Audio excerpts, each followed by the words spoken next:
At the Zyabrovka airfield, Russian helicopter gunships take to the air. Nearby, dozens of Russian trucks leave the training grounds.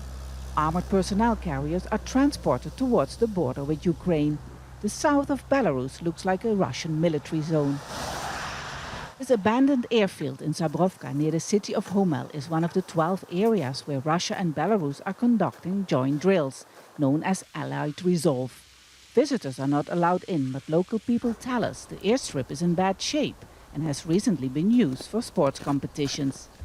Footage released by the Russian Ministry of Defense shows state-of-the-art military equipment in action near the border between Belarus and Ukraine and NATO. Several divisions of S-400 missile defense systems and dozens of Sukhoi fighter jets are taking part in the exercises. In response to questions from the Baltic states, Belarus has confirmed that Russian forces are also active outside the scope of these drills. Some military units and subunits from the Eastern Military District of the Armed Forces of the Russian Federation are performing tasks outside the framework of the exercise. They have been deployed and are performing practical measures to guard the southern state border, where there are no opportunities to reinforce it using border patrol units of the Republic of Belarus.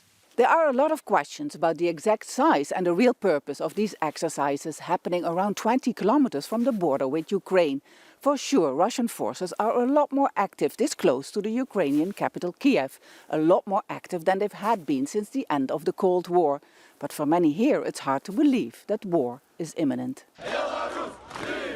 After a government crackdown on protesters in 2020, independent media was shut down in Belarus, and its embattled leader, Alexander Lukashenko, turned to Russian President Vladimir Putin for help.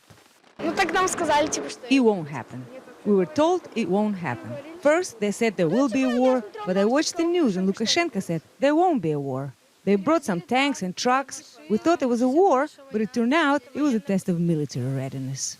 Vladimir Katsora, the leader of an opposition party in Homel, is not that optimistic. He says many people in Belarus would like to demonstrate against a possible war, but are too scared to do so. I'm personally very worried. I have family. I don't want war like most Belarusians. But as I see the developments going on, so far, under the disguise of military exercises, it naturally makes me very worried.